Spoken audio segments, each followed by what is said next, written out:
Bismillahirrahmanirrahim. Assalamualaikum warahmatullahi wabarakatuh.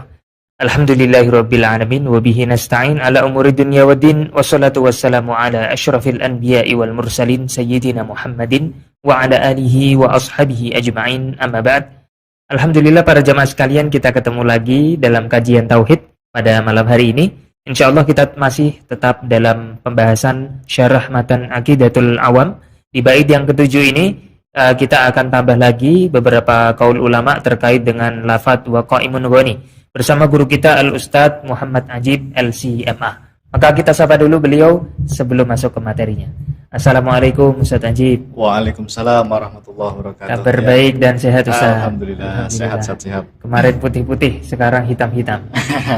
Biar sama. Sama-sama warna kesukaan Rasulullah. Masya Allah. Iya. Masya Allah. Biar kembaran juga ini, sama-sama hitam. Pas ya. Pas. Baik Ustadz, kali ini kita siapa saja ulama yang akan kita bahas? Untuk malam hari ini kita insya Allah akan membacakan ibarah dari dua ulama yang sama-sama pensyarah Sahih Al-Bukhari. Kemarin juga sudah dua ulama pensyarah Sahih Bukhari. Ini ada lagi. Ternyata banyak ya? Iya, banyak ulama yang mensyarah Sahih Bukhari dan ternyata akidahnya sama. Oke, baik. Nah, ini siapa saja penasaran? Ya. Silakan Ustaz. Baik, terima kasih Ustaz. Assalamualaikum warahmatullahi wabarakatuh. Bismillahirrahmanirrahim. Alhamdulillahil qadimil awal bila bidayah, al-akhiril baqi bila nihayah. Al-munazzahi 'anil jihati waz zamani wal makani wal jismiyah. Allahumma shalli wa sallim wa barik ala sayyidina Muhammad wa ala alihi wa ashabihi wa man ihtada bihadihi ila yaumil qiyamah, amma ba'du. Subhanaka la ilma lana illa ma 'allamtana innaka antal alimul hakim. Allahumma anfa'na bima 'allamtana wa 'allimna ma yanfa'una wa zidna ilman nafi'a bi rahmatika ya arhamar rahimin. Amin. Baik para pemirsa yang dirahmati Allah Subhanahu wa taala, alhamdulillah berjumpa kembali bersama saya Muhammad Ajib dalam kajian kita ilmu tauhid, masih membahas kitab Aqidatul Awam karya Al-Imam As-Sayyid Ahmad Al-Marzuqi Al-Maliki Al-Asy'ari rahimahullahu taala.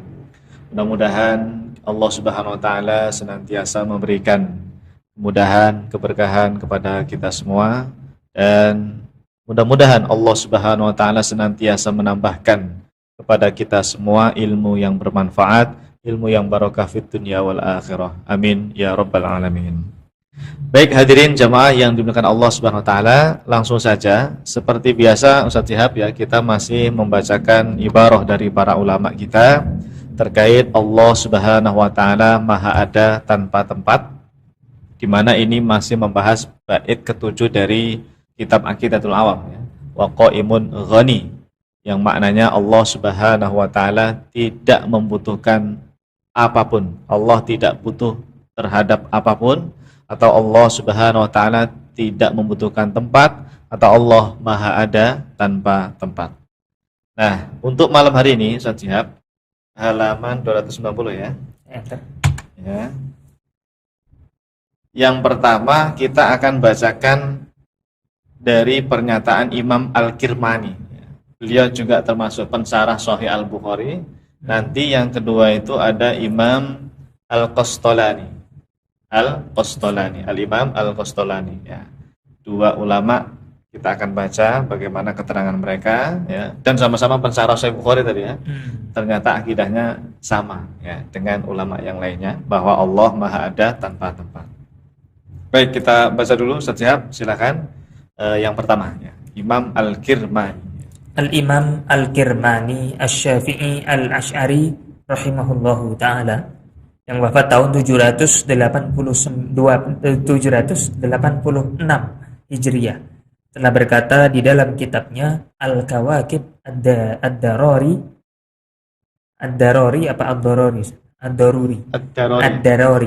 itu duror, mutiara ya, yang berkilau ya. Kawakib itu kan bintang ya. Kawakib, bintang yang berkemilauan. Masya Allah. Ya. Ustadz Durri Durri itu jamaknya darari. Oh, Iya, ada kan Ustadz Durri Ustadz Misbahus Durri Surur, Misbahus guru Surur. kita, senior kita di Jepara ya. Maknanya apa? Mutiara yang kemilauan. Oke, saya lanjutkan Ya. kitabnya Al-Kawakib Ad-Darari fi Syarhi Sahihil Bukhari. Masya Allah. Baik, siapa Al-Imam Al-Kirmani ini jamaah? Nama asli beliau adalah Al-Imam Muhammad bin Yusuf bin Ali bin Sa'id. Jadi nama aslinya Muhammad bin Yusuf ya. Cuma dikenalnya Imam Al-Kirmani karena beliau itu dari sebuah tempat ya namanya Kirman ya, namanya Kirman ya. Jadi dinisbatkan kepada suatu daerah atau tempat ya, entah itu desa atau kota ya. Kirman itu letaknya di Irak ya. Di Iran apa Irak? Iran kalau nggak Ya, salah. ya pokoknya daerah sana lah ya. Kita juga belum pernah ke sana ya. Jadi intinya ada satu daerah namanya Kirman. Beliau dari sana dan dinisbatkan kepada Kirman, kemudian disebut Al-Kirmani. Syamsuddin Al-Kirmani, berarti lakop beliau Syamsuddin. Untuk Syihabuddin. Ini Syamsuddin Al-Kirmani Al-Baghdadi. Karena beliau nanti pernah pindah ke Baghdad ya, pindah ke Baghdad, bahkan pernah nanti ke di Damaskus juga, Damaskus, Suriah ya, di Syria, di Damaskus. Nah, beliau ini seorang al-allamah fil hadits wat tafsir wal fiqhi wal ma'ani. Wah, pokoknya paket lengkap. Seorang ulama besar yang pakar dalam bidang ilmu hadis, pakar dalam bidang ilmu tafsir, bahkan dalam ilmu fikih. Beliau Syafi'i saja. Secara fikih beliau bermadzhab Syafi'i dan ternyata beliau secara akidah itu Asy'ari. Ya, sama. Biasanya memang Ya, Syafi'i akidahnya Asy'ari. ya Al-Syafi'i Al-Asy'ari rahimahullahu ta'ala. Beliau termasuk salah satu pensarah kitab Sahih Al-Bukhari. Nama kitabnya adalah Al-Kawakibu Ad-Darari fi Syarhi Sahih Al-Bukhari. Masya Allah. Baik, langsung kita baca ya. Fa in qulta fis sama'i mal maqsudu minhu id Allahu ta'ala munazzahun anil makani wal jihah. Qultu jihatul uluwi ashrafu fayudafu ilaihi isyaratan ila uluwi dzati was sifati. Walaysa dzalika bi'tibari annahu mahalluhu aw jihatuhu ta'alallahu anhu uluwan kabira. Walamma dalla ad-dalilu ala tanazzuhihi 'anil jihati wal makan fa amruhu ka amri sa'iril mutasyabihat imma an yufawwada wa imma an yu'awwala bi annal murada rif'atuhu wa'tila'uhu dzatan wa sifatan la jihatan wa makanan. Mantap. Ayo diterjemahkan dulu, saya siap. Jika kamu berkata, apa maksud dari ungkapan Allah di langit? Padahal Allah Subhanahu wa ta'ala itu disucikan dari tempat dan arah. Maka saya menjawab, arah atas itu adalah arah yang menunjukkan kemuliaan. Atau arah yang paling mulia. Maka ungkapan Allah di langit itu adalah sebuah isyarat untuk menunjukkan bahwa zat Allah Subhanahu wa ta'ala dan sifat-sifatnya itu maha tinggi, bukan bermakna bertempat atau berada di arah atas. Allah maha mulia dari hal-hal yang demikian. Jadi ketika telah tetap adanya dalil bahwa Allah Subhanahu wa ta'ala disucikan dari arah dan tempat, maka redaksi semacam itu, yaitu Allah di langit, harus difahami seperti sifat-sifat mutasyabihat yang lainnya. Bisa ditafwid maknanya, atau bisa juga ditakwil dengan makna maha tinggi atau maha mulia zat Allah Subhanahu wa ta'ala dan sifat-sifatnya. Bukan tinggi arah atau tinggi tempatnya. Masya Allah. Ini Imam Al-Kirmani loh. Syarihul Bukhari.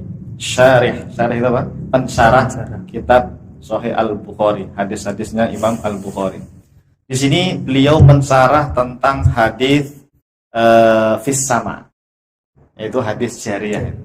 Hadis jariyah. Atau juga ada hadis yang lain itu siapa? Siapa sih namanya? Zainab ya, binti Jahsy. Ada? Ya, istrinya Rasulullah SAW, Zainab binti Jahsy itu pernah bilang fis sama juga. Ini riwayat-riwayat seperti ini jemaah Ustaz Syihab sering dinukil oleh kelompok Wahabi untuk memperkuat keyakinan mereka bahwa Allah itu betul-betul di langit. Mereka menukil tuh kalimat fis sama dari baik dari hadis yang jariyah itu fis sama, ada juga dari istrinya Rasulullah yang juga menyebutkan fis sama. Ya. Cuma beda kisah ya. Nah, maksudnya apa di sini kata Imam Al-Kirmani? Seandainya ada yang bilang begini, apa yang dimaksud dengan fis sama? Bukankah Allah itu munazzahun anil makan wal jihad? Ya kan? Allah itu disucikan dari tempat dan arah. Tapi kenapa tadi disebut dalam hadis fis sama? Di langit. Berarti Allah berada di tempat dong, makan itu kan. Bahkan di arah tertentu yaitu langit, di atas. Yang namanya langit kan di atas. Nah, padahal kita meyakini Allah itu munazzahun anil makan wal jihad. Gimana ini? Cara menggadokkannya kalau kata Ustaz Syihab. Mencocokkannya kalau bahasa kerennya al-jam'u bainal adillahnya itu gimana? Mengkomparasikannya bagaimana?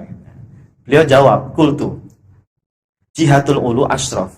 Jadi arah atas, arah ulu, tinggi, itu adalah termasuk arah yang menunjukkan kemuliaan. Asyraf paling mulia. Maka ketika disebutkan Allah fis sama, itu menunjukkan ulu zat wa sifat. Maha tingginya zat Allah dan sifat-sifatnya, tapi bukan bermakna mahalluhu, tempatnya Allah, bukan. Ya sama seperti ungkapan Masya Allah Ustaz Syihab ini di atas apa namanya? Berada di jalur kanan. Berada di jalur kanan. Ya. Berarti benar. Berarti itu kan bahasa kiasan kan, maksudnya benar ya. Bukan betul-betul di kanan kan. Ya. Atau kalau yang atas apa misalnya ungkapan atas? Dia di atas apa? Di atas bawahannya, di atas bawahannya. Ini Pak Jokowi berada di atas menterinya. Itu kan secara derajat intinya ya. Bukan betul-betul Pak Jokowi itu berada di atas kepalanya para menterinya kan enggak. Ya. Sama ungkapan seperti itu untuk menunjukkan derajat ini. Isyaratan ila ulu. Ya, ulu itu maha tinggi derajat tapi ya bukan tempat atau arah gitu bukan. Makanya disebutkan oleh Imam Al-Kirmani, walaysa dzalika bi'tibar annahu mahalluhu aujadu. Bukan maksudnya tempat Allah di langit bukan, ya. Jadi itu hanya untuk isyarat maha tinggi kebesaran Allah gitu. Keagungan Allah itu betul-betul luar biasa. Walamma dalla ad-dalil, ketika telah tetap dalil. Jadi Ahlus Sunnah itu punya dalil bahwa Allah itu disucikan dari arah dan tempat. Ada dalilnya sebetulnya. Nanti kapan-kapan kita bahas apa dalil yang menunjukkan bahwa Allah itu tanpa arah, tanpa tempat.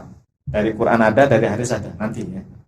Nah, ini maka fa'amruhu ka'amri sa'iril mutasyabihat. Kita pahami fis sama tadi itu seperti sifat-sifat mutasyabihat yang lainnya. Apa itu?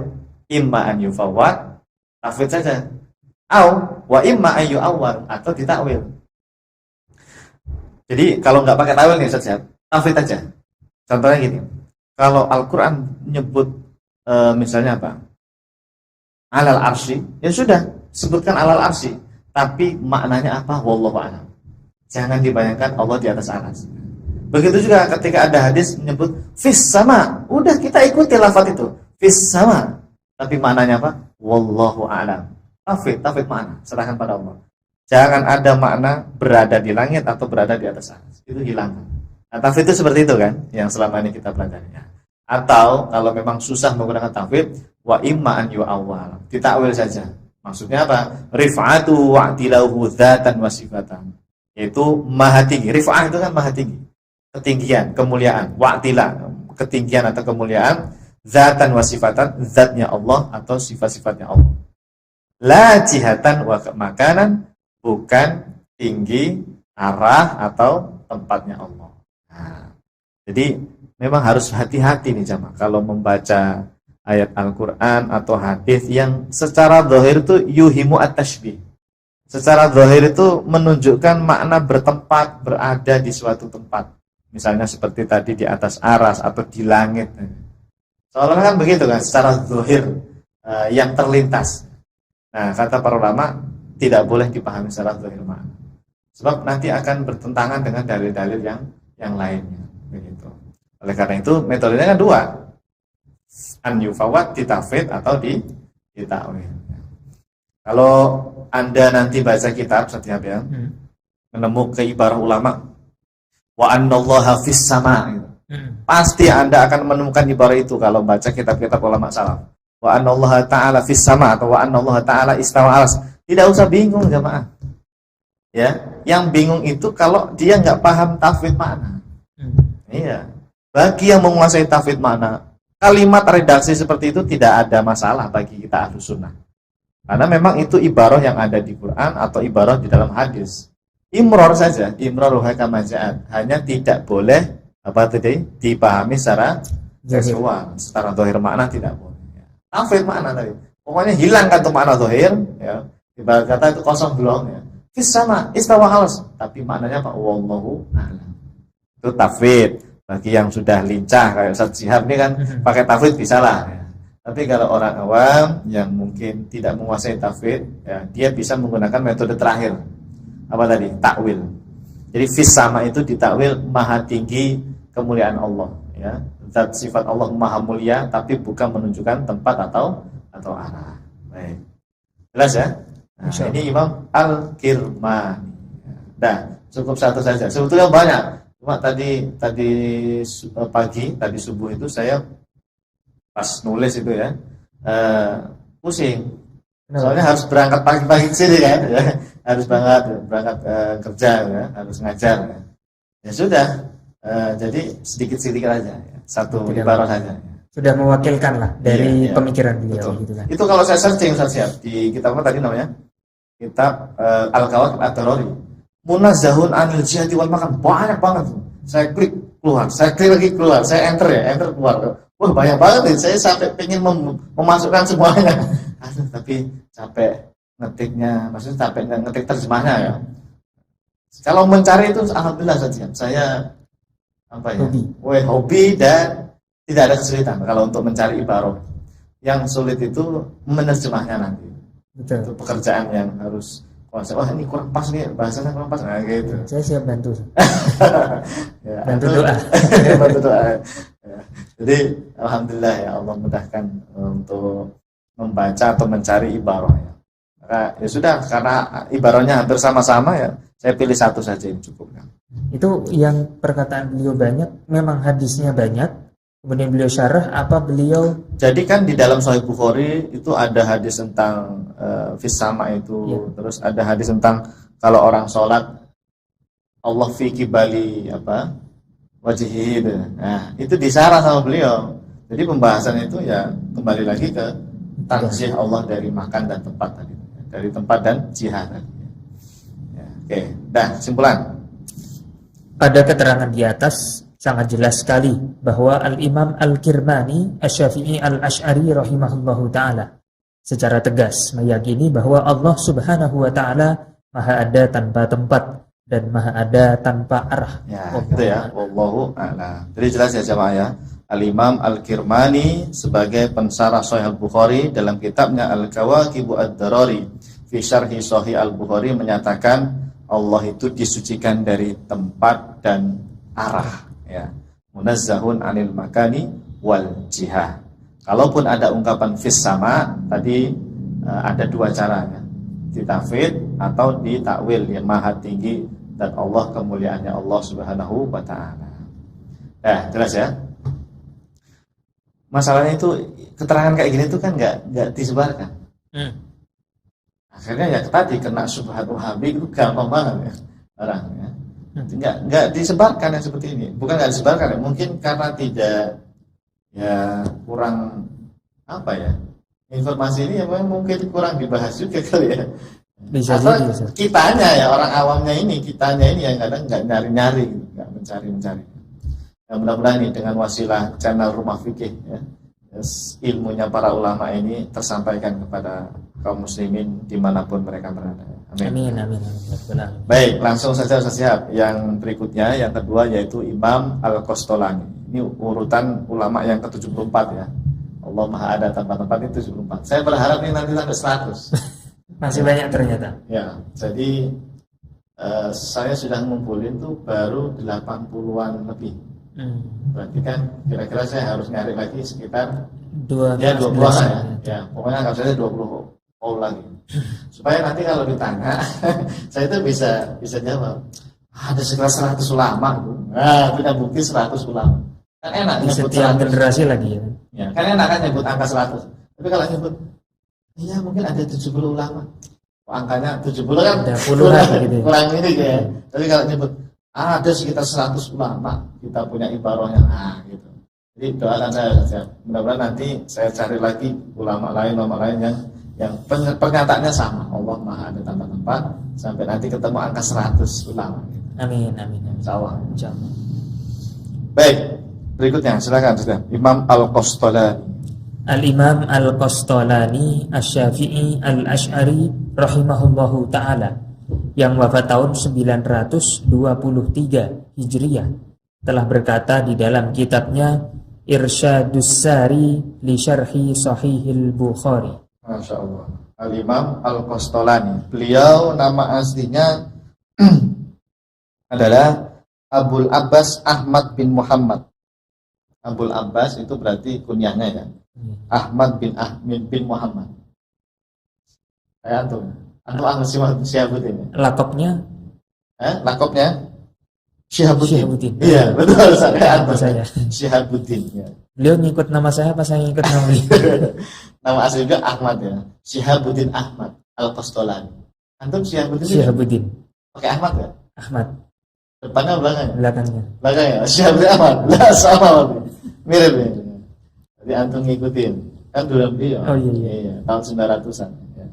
Imam Syihabuddin Ahmad bin Muhammad ya. Nama aslinya Ahmad. Cuma lakopnya tadi Syihabuddin, kemudian kunyahnya adalah Abul Abbas Al-Qastolani, seorang al-Imam, al-Allamah, al-Hafidh gelarnya. Al-Hafidh ya. Al-Muqri, al-Faqih, Masya Allah, udah paket lengkap lah. Pensarah Sahih al-Bukhari, nama kitabnya tadi Irsyadu As-Sari li Syarhi Sahih al-Bukhari. Berarti beliau ini setelahnya Imam Ibnu Hajar Al-Asqalani. Karena Ibnu Hajar Al-Asqalani kan 852. Berarti ini ya setelahnya. Ada yang mengatakan beliau ini adalah gurunya Imam As-Sakhawi. As-Sakhawi Asy-Syafi'i itu yang dari Mesir Al-Azhar juga. Ya memang beliau ini jebolan Al-Azhar. Al-Azhar. Beliau Mesir. Iya, Mesir, Al-Azhar Mesir, iya. Ya mungkin beliau muridnya Ibnu Hajar juga kali ya, Ibnu Hajar Al-Asqalani. Ketemu enggak ya? Enggak. Kalau secara umur berarti enggak ketemu ya. Karena mungkin beliau lahir dan Ibnu Hajar sudah meninggal. Ya, barangkali ya, betul. Tapi intinya beliau salah satu muridnya itu namanya Imam As-Sakhawi kata para ulama, salah satu. Baik, cukup ya keterangan tentang beliau ya. Dia dari Mesir. Qauluhu sallallahu alaihi wasallam, "Inna ahadakum idza kana fis salati fa innallaha khiyala wajhihi." Ay muqabil wajhihi. Wallahu ta'ala munazzahun 'anil jihati wal makani, falaisal muradu dhahiral lafzi. Id huwa muhallun wa yajibu ta'wiluh. Faqila huwa 'ala tashbih ay ka'anna Allah fi muqabalati wajhihi. Artinya sabda Nabi sallallahu alaihi wasallam yang berbunyi, yang artinya sesungguhnya ketika kalian sedang sholat, maka sesungguhnya Allah ada di wajahnya. Maksudnya adalah ada di hadapannya. Allah Subhanahu wa ta'ala itu disucikan dari arah dan tempat. Jadi maknanya bukan Allah benar-benar berada di depan orang sholat. Sebab berada di suatu tempat itu termasuk sifat yang mustahil bagi Allah Subhanahu wa ta'ala. Maka hal tersebut wajib ditakwil. Ada juga yang mengatakan bahwa maknanya adalah sebagai bentuk penyerupaan saja, seolah-olah Allah Subhanahu wa ta'ala ada di hadapannya. Ya, seolah-olah Allah ada di hadapannya. Jadi ini ada hadis dalam Sahih Bukhari itu tentang sabda Rasulullah Shallallahu Alaihi Wasallam yang menyatakan bahwa ketika kita sholat, ya redaksinya itu beda-beda. Ada yang inna ahadakum, ya. Ada juga yang redaksinya idza qoma ahadukum ila shalah, ya. Macam-macam redaksinya. Intinya tentang ketika kita sholat, Allah itu berada di depan kita. Ya, iyalah wajhi itu di hadapan wajahnya orang yang sholat. Ya di depannya berarti kan, di depannya. Ya. Muqabil wajhi, berada di hadapannya. Nah ini kan secara tekstual menandakan seolah-olah Allah itu berada di depan, betul-betul berada di depan orang yang sholat. Padahal, kata beliau nih, kata Imam Al-Qastolani ya, wallahu ta'ala munazzahun anil jihati wal makan. Padahal Allah itu disucikan dari arah, jihad itu apa? Arah, wal makan, dan tempat. Nah, jadi ini gimana ini cara memahami hadis Allah berada di depannya orang sholat? Ya tadi, jangan dipahami secara tekstual. Falaisal murad dhahirul lafzi. Jadi maknanya itu bukan secara dhahir lafadznya tadi, bukan secara makna dhahir lafaz. Itu huwa muhal, kata beliau. Karena mustahil Allah berada di depan kita. Kenapa mustahil? Kan bahasanya tadi apa? Itu huwa muhal. Muhal itu apa? Mustahil. Kalau diyakini Allah berada di depan orang sholat, nanti akan bertabrakan dengan ayat istawa kalau dipahami secara zahir makna. Katanya Allah di atas aras. Nah, ini Nabi bilang di depan orang sholat. Gimana itu? Ya kan? Jika dipahami secara zahir, yang istawa atas arasnya dipahami secara zahir, yang ini hadis ini juga dipahami secara makna zahir. Bertabrakan. Betul. Iya, kontra jadinya kan? Ya. Mustahil jadinya. Kok seperti Allah itu ada dua gitu ya, atau ada banyak? Iya. Nanti kalau ada yang jawab, ya pokoknya Allah pindah ke depan orang sholat. Berarti nggak berlaku sifat ulu dong. Sifat ulunya batal dong. Maha tinggi Allah. Misalnya kita pakai logika dia yang katanya Allah di atas aras itu. Batal sifat al-ulu. Katanya Allah itu maha tinggi di atas aras. Nah, ini ngapain turun ke bumi gitu loh. Nah, kan ini jadi rancu, jadi kacau pemikiran seperti itu.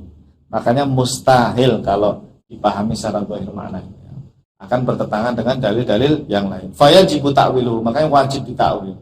Ya, maksudnya ditakwil itu tadi ya dengan makna Allah Subhanahu wa taala itu seolah-olah ka'annallaha fi muqabalati wajhihi. Ya, seolah-olah Allah itu memang berada di depannya orang sholat. Tapi bukan benar-benar berada di depannya ya. Ini hanya tasbih saja. Ini kalimat tasbih ini nanti rancu juga ya.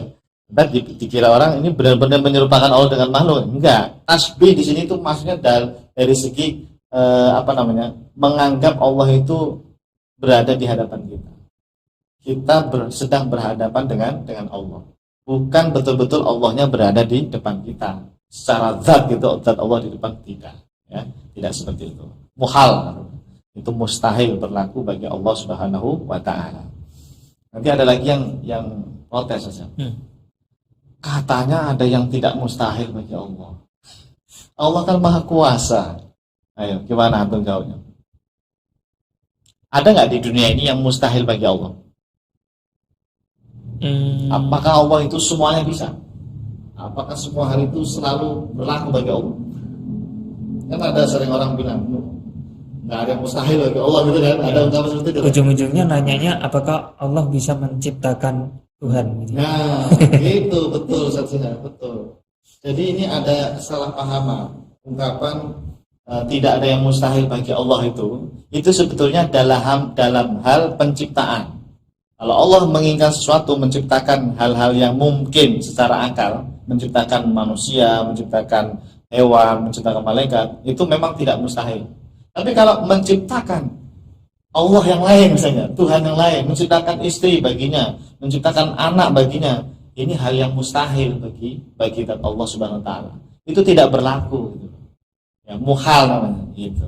Muhal. Maka dalam konsep Asy'ari itu nanti ada sifat wajib, ada sifat mustahil, ada sifat jaiz. Nah, sifat mustahil itu penting itu. Sifat-sifat mustahil itu penting ya, untuk menjawab syubhat-syubhat dari kaum ateis biasanya itu yang tepatnya. Karena sering ada ungkapan katanya Allah Maha Kuasa. Bisa nggak Allah itu membuat batu, menciptakan batu yang Allah nggak kuat mengangkatnya. Gimana? Pertanyaannya Iya, pertanyaannya itu salah sebetulnya. Ya, dia mempertanyakan sesuatu yang tidak berlaku bagi Allah. Itu sesuatu yang muhal dipertanyakan seperti itu, ya, bertentangan. Ya. Secara akli itu ya tidak mungkin ada makhluk kok nggak bisa diangkat sama Allah gitu, maksudnya. ini termasuk soalu anhu bid'ah berarti. Termasuk. Berarti berbuat bid'ah orang tersebut. Iya, tapi hal itu harus dijawab dengan logika juga. Ya, kalau kita ketemu orang seperti itu nggak bisa jawab, dia semakin ini nanti semakin membenarkan diri kan. Begitu. Makanya ulama ahli sunnah, ahli kalam tuh tujuannya itu ya untuk berhadapan dengan orang seperti itu. Nah, ada namanya dalil akli istilahnya kan, dalil akli, logika. Baik, jelas ya. Intinya tidak boleh dipahami secara tekstual ya. Falaisal murad dhahiral lafzi, bukan betul-betul berada di hadapan orang yang sholat. Wallahu ta'ala munazzahun anil jihati wal makan. Satu lagi saja. Kemudian di halaman yang lainnya, Al-Imam Al-Qastolani Asy-Syafi'i Al-Asy'ari rahimahullahu ta'ala juga secara tegas mengatakan bahwa Allah Subhanahu wa ta'ala maha ada tanpa tempat dan tanpa arah. Nah, ini yang tadi saya singgung sedikit saja tentang hadis istrinya Rasulullah Shallallahu Alaihi Wasallam yang bernama Zainab binti Jahsh. Dia bilang gini, angkahani Allahu fis sama. Angkahani ya Allahu. Pernah dengar kan hadisnya? Iya. Allah menikahkanku dengan Rasulullah fis sama, ada kalimat fis samanya itu Zainab binti Jahsh. Zainab bintu Jahsh ya. Hadis tersebut jamaah disyarah oleh Imam Al-Qastolani dengan kalimat ini. Kita baca dulu ya. Wa dzatullahi ta'ala munazzahatun 'anil makani wal jihati. Fal muradu biqauliha, biqauliha ini berarti kaulnya Sayyidah Zainab binti Jahsh. Fal muradu biqauliha fis sama al isyaratu ila uluwi dzati was sifati wa laysa dzalika bi'tibar anna mahallahu ta'ala fis sama. Ta'ala Allahu an dzalika uluwan kabira. Ya, artinya Zat Allah Subhanahu wa ta'ala itu disucikan dari tempat dan arah.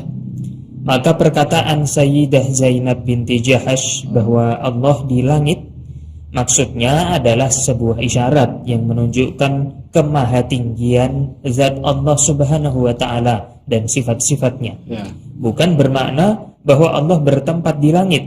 Maha tinggi, atau maha suci Allah dari hal-hal yang demikian. Jadi jelas jamaah ya. Anda tidak usah bingung ya kalau berhadapan atau berdiskusi dengan kelompok Wahabi yang sering kali mengutip hadis-hadis fis sama.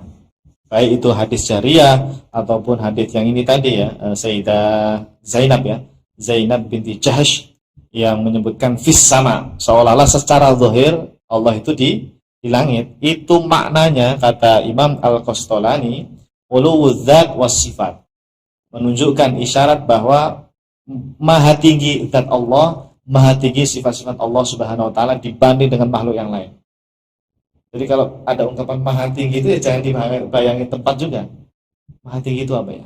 Maha mulia, maha agung lah gitu. Menunjukkan Allah maha mulia, maha agung dibanding dengan apapun di alam semesta ini. Makanya beliau tadi mengatakan walaisa dzalika bi'tibar anna mahallahu ta'ala fis sama. Maknanya itu bukan Allah bertempat di langit, bukan. Ya, hanya menunjukkan apa? Isyarat uluwudz dzat was sifat. Zat Allah dan sifat-sifat Allah itu maha tinggi, maha mulia. Begitu cara memahaminya ya. Ta'ala Allahu an dzalika uluwan kabira. Maha tinggi Allah dari hal-hal yang demikian itu uluwan kabira, setinggi-tingginya. Wah, pokoknya enggak berlaku itu sifat-sifat makhluk bagi Allah. Maha tinggi, maha suci. Baik, jelas ya? Ada satu informasi lagi Ustaz Syihab yang harus saya ingatkan kembali tentang kalimat wa dzatullah. Masih ingat enggak? Apa itu dzatullah? Zat Allah. Ya. Apa yang dimaksud dengan lafaz zat? Masih ingat enggak? Hakikatullah. Nah, betul sekali. Berarti masih ingat saja. Ketika disebutkan kalimat Dzatullah jamaah, atau kalau di bahasa Indonesia itu Zat Allah, gitu. Jangan dibayangkan seperti zat cair, zat padat. Itu nggak pakai D ya, itu ya. Itu zat doang kan, zat padat, zat cair, zat gas. Beda dengan ungkapan bahasa Arab zat. Zatullah itu maknanya kata para ulama hakikatullah. Hakikat Allah. Ada yang tahu nggak hakikat Allah? Nggak ada yang tahu. Hakikat Allah itu tidak ada yang tahu jemaah. Maka untuk membahasakan hakikat Allah itu dengan ibarat zat. Zatullah. Bukan bentuknya Allah, bukan rupanya Allah, zat itu bukan. Zat itu bermakna hakikatuhu ta'ala. Gitu ya. Ingatkan kembali ya. Karena masih banyak yang keliru. Kemarin terakhir itu jamaah saya di daerah Bekasi. Zat, kan ini di buku-buku terjemahan tuh kadang menyebut zat Allah. Berarti Allah tuh ada bentuknya dong. Ya, saya bilang, "Lah kenapa emang dengan kalimat zat Allah?" Ya kan kita pernah belajar di sekolah itu ada zat cair gitu tadi ya, kata dia. Ada zat padat, ada zat gas ya gitu kan. Ya berarti Allah itu ada bentuknya dong, ada ukurannya. Zat entah itu padat atau cair. Oh, berarti salah paham ini. Dia menyamakan lafaz zat bahasa Indonesia dengan lafaz zat bahasa Arab. Nah, saya ingatkan lagi orang itu bahwa ketika disebut Dzatullah itu maknanya bukan zat yang padat cair tadi, bukan. Zat ini adalah ibarah ungkapan untuk menunjukkan hakikat Allah. Yang tadi tidak ada yang tahu hakikat Allah. Nah, itu membahasakan hakikat Allah itu dengan lafaz zat gitu. Jadi bukan zat padat, zat cair, saya bilang gitu. Tidak ada jamaah yang seperti itu, masih salah paham ya. Jadi ketika disebut Dzatullah itu maksudnya hakikatullah. Hakikat Allah itu munazzah 'anil makan wal jihad gitu ya. Zatnya Allah Subhanahu wa taala itu disucikan dari tempat dan ini saya nemu kalimat kayak itu senangnya minta apa tuh. Munazzahun 'anil jihati waz zaman ya, 'anil makani wal jihad gitu ya. Kalimatnya. Baik. Nah, terakhir kesimpulan siap. Kesimpulan, pada keterangan di atas sangat jelas sekali bahwa Al-Imam Al-Qastalani Asy-Syafi'i Al-Asy'ari rahimahullahu ta'ala secara tegas mengatakan bahwa Allah Subhanahu wa ta'ala maha ada tanpa tempat dan maha ada tanpa arah. Masya Allah. Jelas sekali ya. Al-Imam Al-Qastalani Asy-Syafi'i Al-Asy'ari rahimahullahu ta'ala, dan juga tadi Al-Imam siapa? Yang pertama tadi? Al-Kisai Al-Kirmani. Al-Imam Al-Kirmani yang juga mensyarah kitab Sahih Al-Bukhari rahimahullah ta'ala. Beliau sama-sama meyakini Allah Subhanahu wa ta'ala maha ada tanpa tempat dan maha ada tanpa arah. Jelas ya? Wallahu a'lam bishawab. Baik, Ustaz, mungkin ada yang ingin dipertanyakan, diskusikan, silakan. Oke, Ustaz. Ini mungkin kita mendiskusikan pertanyaan dari jamaah dulu. Pertemuan 2 minggu yang lalu menanyakan tentang kalam Allah menurut ahli sunnah itu kan berupa suara, huruf dan bahasa begitu Ustaz. Nah, lalu bagaimana pesan wahyu itu bisa diterima dan beredaksi sebagaimana Al-Quran yang kita baca sekarang ini? Baik, itu kita jawab nanti terakhir ya. Baik. Yang satu lagi ini ahli sunnah kan sering untuk memahamkan kita bahwasanya Allah itu tanpa arah, tanpa tempat. Jadi kalau kita itu kok masih pakai logika manusia nih, nggak bisa dibayangkan begitu loh, nggak bisa kita pahami dengan baik, sehingga malah mengarahkan kita ke memahami bahwa Allah itu berarti tidak ada. Karena tidak di dalam alam, juga tidak di luar alam. Berarti nggak ada dong Allah. Jadi seolah-olah kok pemahamannya Allah berarti tidak ada. Jadi semakin kuat ini pemahaman ateis. Oh, sama kayak ateis gitu. Iya. Ya, baik. Ya, bagus ini ya. Berarti ada 2 pertanyaan ya. Iya. Satu tentang ini, terus yang tadi tentang kalam ya, sifat kalam. Baik, begini jamaah yang dimuliakan Allah Subhanahu wa taala. Ini bagus ini pertanyaan ini. Bahkan sering saya temui di media sosial. Pertanyaan langsung dari kelompok Wahabi biasanya. Kalian Asy'ariyah, sebetulnya nggak hanya Asy'ari yang bilang Allah ada tanpa tempat, kan kita sudah punya bukti ya. Cuma mereka bilangnya Asy'ari. Kalian itu meyakini Allah ada tanpa tempat, Allah tidak di dalam alam dan tidak di luar alam. berarti Allah nggak ada dong. Kalau nggak di dalam alam sama di luar alam, berarti Allah nggak ada. Akidah kalian sama seperti ateis, begitu kan mereka bilangnya. Kita jawab begini sama. Saya diajarkan oleh guru-guru saya untuk menyampaikan 4 hal. Yang pertama, dia yang bertanya tadi, beriman nggak bahwa Allah itu yang menciptakan segala sesuatu? Kita tanya dulu. Harusnya beriman. Beriman. Antum nih ya, kalau ditanya orang, Allah itu yang menciptakan segala sesuatu tanpa terkecuali. Iya Ya. dong. Iya dong. Iya. Wa huwa khaliqu kulli Syai. syai'. Berarti Allah menciptakan tempat nggak? Menciptakan tempat, iya. Ya, arah, Arah, iya. langit, Iya. bumi, Iya. aras. Iya. Semua ini namanya makhluk kan? Betul. Dulu ada nggak dulu? Azali. Ya. Tidak Ya, ada. dulu sebelum adanya itu ada nggak dulu? Tidak ada. Tidak ada kan? Karena kan ciptaan. Yang namanya Betul. ciptaan itu kan dulu tidak ada kan? Ya. Iya. Nah, yang namanya ciptaan itu dulu tidak ada. Tidak.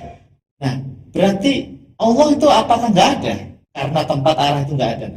Alam semesta nggak ada, terus Allah jadi nggak ada gitu. Ada dong. Nah, itu bisa. Anda beriman Allah Maha Ada meskipun tanpa tadi langit, tanpa aras, tanpa bumi, tanpa apapun. Ya kan? Nah, itu logika berpikirnya harusnya seperti itu saja. Kalau mereka tidak bisa memahaminya, memahami gimana itu? Tidak di dalam alam, tidak di luar alam. Ya, emang sulit kan bagi orang awam ya? Ya bagi Wahabi sebetulnya sulit banget. Ya sekarang tinggal kita tes saja. Kamu beriman nggak bahwa dulu itu sama sekali tidak ada apa-apa? Ya, Allah itu khaliqu kulli syai', yang menciptakan segala sesuatu. Ya, gitu. Ya, paham ya? Nah, bahkan Nabi pernah bilang, "Kanallahu wa lam yakun syai'un ghairuhu." Itu Sahih Bukhari loh saja. Sahih Bukhari. Kata Nabi sallallahu alaihi wasallam dalam Sahih Bukhari, Allah Maha Ada. Allah tetap ada. Karena itu kan lil istinbam. Allah Maha Ada, wa lam yakun syai'un ghairu, dan waktu itu walam yakun syai', sama sekali nggak ada apa-apa. Syai'un sedikit pun tidak ada. Artinya langit bumi tidak ada. Kemudian apalagi manusia, jin, semuanya tidak ada. Tempat atau arah itu juga tidak ada. Ini loh, cahaya, kegelapan pun dulu tidak ada. Yang maha ada hanya Allah. La ilaha illallah. Hanya Allah. Nah, tapi Allah tetap ada kan itu, meskipun nggak ada tempat, arah, langit, bumi. Itu akidah Nabi. Nabi seperti itu mengatakannya. Nah, kenapa kok Anda sulit mencerna kalimat Allah tidak di dalam alam semesta dan juga tidak di luar alam semesta? Ya sama dong dengan ungkapan dulu tidak ada apa-apa. Dulu sama sekali tidak ada alam. Tempat itu tidak ada, arah itu tidak ada, tempat itu tidak ada, sama sekali. Dan ateis ini memahami penciptaan alam semesta berdasarkan proses terjadinya alam yang begitu saja berkembang dengan sendiri. Dengan sendirinya, iya. Karena dari awal dia tidak meyakini adanya Tuhan. Kalau kita kan meyakini adanya Allah. Nah, kadang ini Wahabi juga ada ungkapan begini dari Wahabi. Kalian tuh akidahnya berarti sama dengan ateis katanya. Karena meyakini Allah ada tanpa tempat terus nggak ada kan? Lo beda. Ateis itu dari awal tuh nggak percaya Tuhan. Dan kita percaya adanya Allah kok. Beda dong, jauh dong. Ateis itu nggak percaya Tuhan.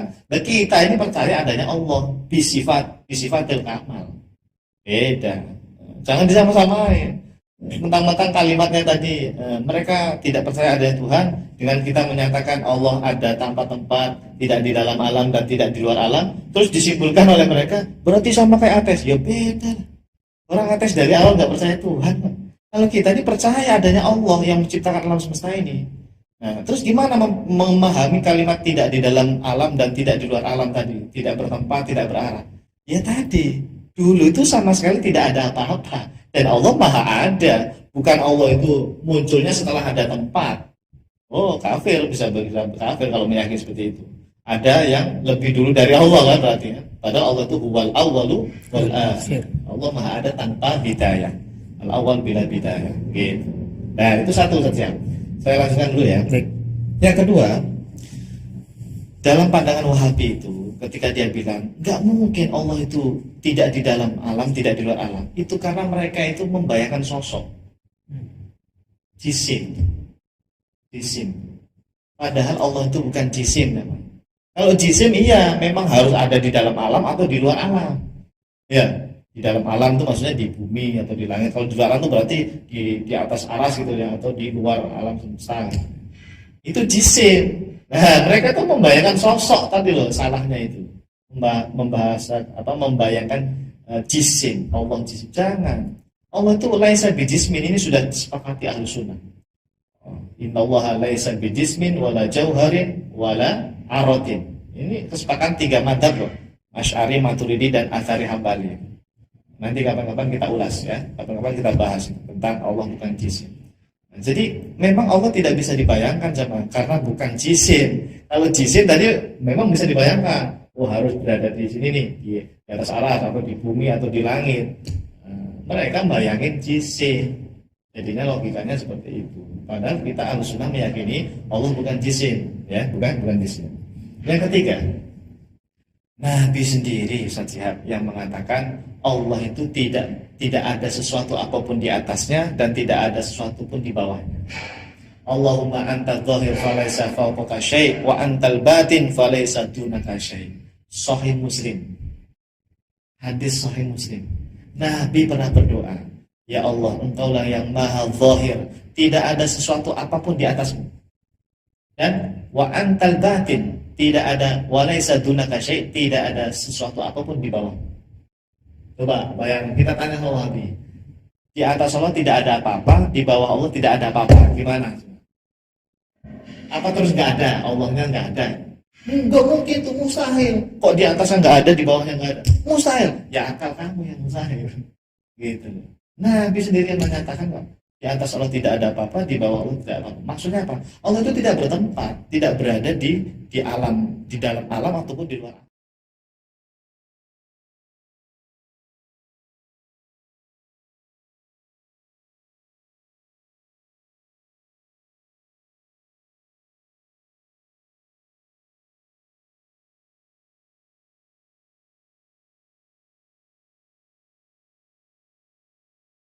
Begitu. Nah, kalau diyakini tadi misalnya, kalau mereka kan meyakini Allah di atas aras, di bawah Allah ada apa?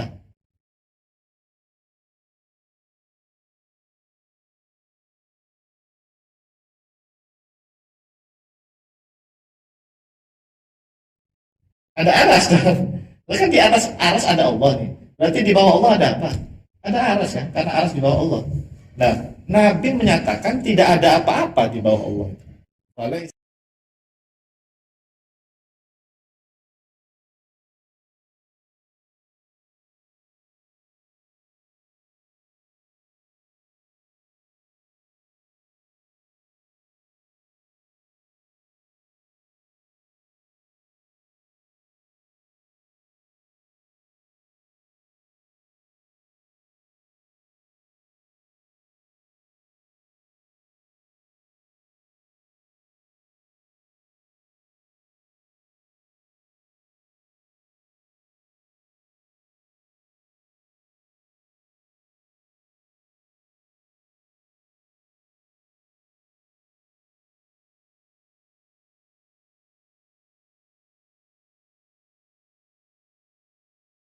sadunaka.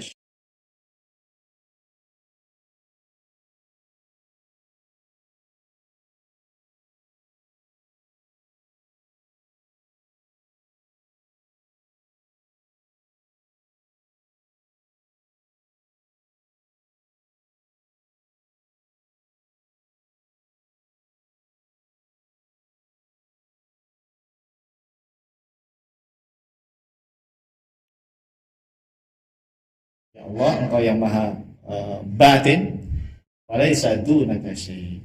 Nabi itu, akidahnya Nabi itu meyakini Allah ada tanpa tempat, tanpa arah, karena tidak ada di atas Allah apapun, di bawah Allah juga tidak ada apapun. Begitu.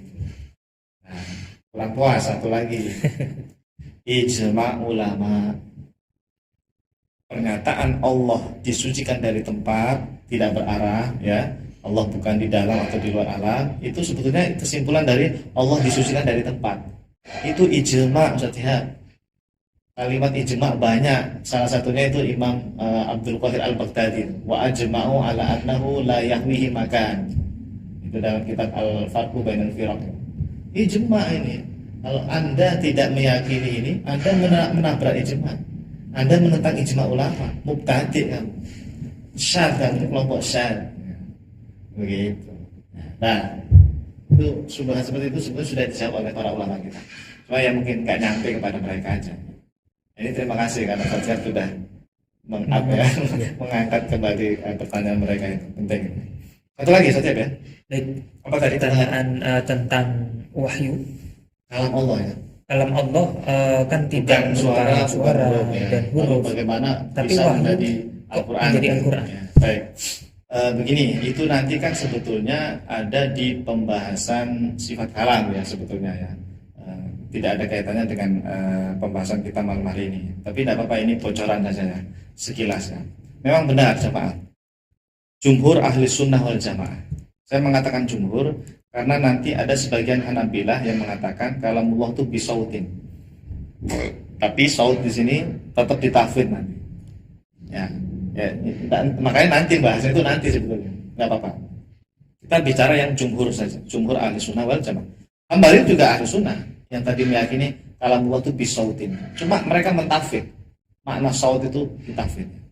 Nah, sekarang kita membahas dulu yang kalamullah, kata jumhur ulama ahlu sunnah,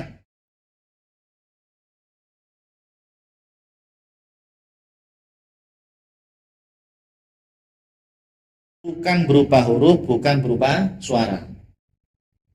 Huruf itu ya alif ba ta itu lah, huruf ya. Suara itu ya ada suara kayak gini, suara. Nah, bismillah itu kan suara, alif lam itu suara. Kalam Allah itu bukan huruf, bukan suara. Lalu bagaimana dengan Al-Quran? Ya kan? Al-Quran itu kan kalamullah. Al-Quran itu kalamullah. Bagaimana ini? Kalau tadi dikatakan kalamullah itu bukan huruf, bukan suara, bagaimana kemudian nanti menjadi ada huruf, ada suara di sini? Yaitu Al-Quran itu ada hurufnya kan, dari juz 1 sampai juz 30. Saya menemukan ada 3 jawaban. Tapi jawaban yang paling menurut saya ya mendekati, paling enak untuk disampaikan kepada jamaah itu adalah Allah itu kalamnya itu kan bukan berupa huruf suara, tapi kemudian kalamnya Allah itu Allah taruh di Lauhil Mahfuz dalam bentuk lafaz di Lauhil Mahfuz. Kemudian Jibril itulah yang mengambil atau menerima wahyu Allah tadi yang sudah berupa huruf ya, berupa lafaz tadi di Lauhil Mahfuz. Nah, nanti kemudian disampaikan kepada Nabi Muhammad SAW. Jadi itu lafaz tetap dari Allah, bukan buatan Jibril. Bukan buatan Nabi. Memang lafaz dari Allah, tapi kalam Allah yang sudah diletakkan di Lauhil Mahfuz yang ditulis oleh Al-Qalam. Nah, prosesnya seperti itu, salah satunya. Ada juga nanti pendapat kedua, ketiga, tapi itu nanti pendapat yang lain nanti ya. Intinya kalam Allah itu bukan seperti kalam kita yang ada suara dan hurufnya. Jangan dibayangkan begini, Allah tuh ngomong berbicara alif lam mim gitu. Udah, itu makhluk jamaah. Yes, ada suara, ada huruf, itu makhluk. Kalam Allah itu bukan suara, bukan huruf. Terus seperti apa dong? Wallahu a'lam. Tidak bisa dibayangkan kalam Allah. Nanti ada ungkapan atau firman Allah, wa kallamallahu Musa taklima, itu gimana? Allah berkalam dengan Nabi Musa. Itu asma'ahu. Tafsirannya kata para ulama, diantaranya Syekh Nawawi, Allah itu memberikan kekuatan kepada Nabi Musa untuk bisa mendengar kalam Allah yang qadim, kalam Allah yang zati, yang bukan berupa huruf, bukan berupa suara.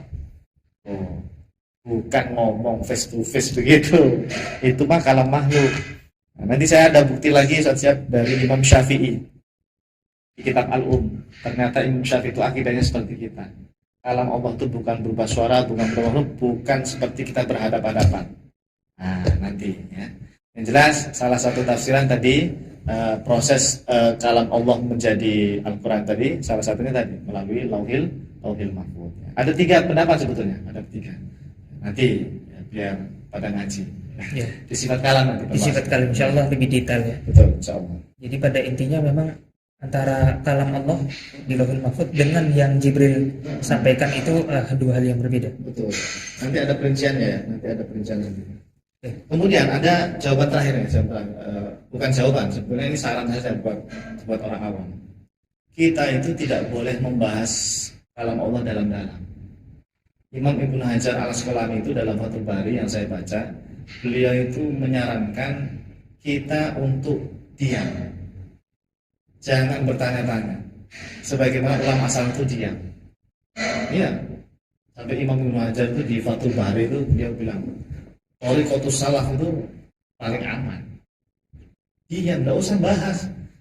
Kalam Allah itu gimana kok bisa jadi Quran? Ya tadi akal kita ini tidak mampu untuk memahaminya tadi. Gitu. Jalan paling aman itu diam saja, tidak boleh bertanya. Ya kayak tadi kisahnya yang di zaman Imam Malik, kaifa istawa, dia nanya-nanya Allah bagaimana istawa. Itu tidak ahli bid'ah itu gitu. Cuma nanti itu kan sikapnya Ibnu Hajar ya.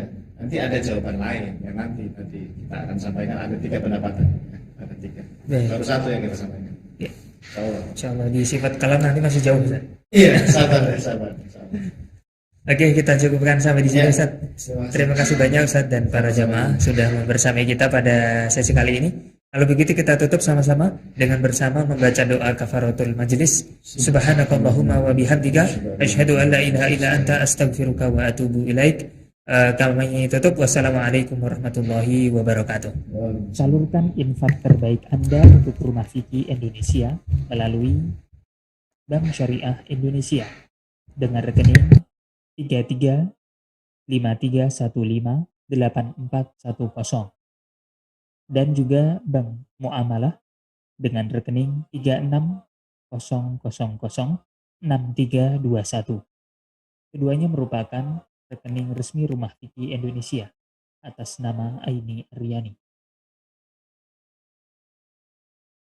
Atau bisa juga melalui scan barcode berikut ataupun langsung menuju ke rumahfikih.com/donasi.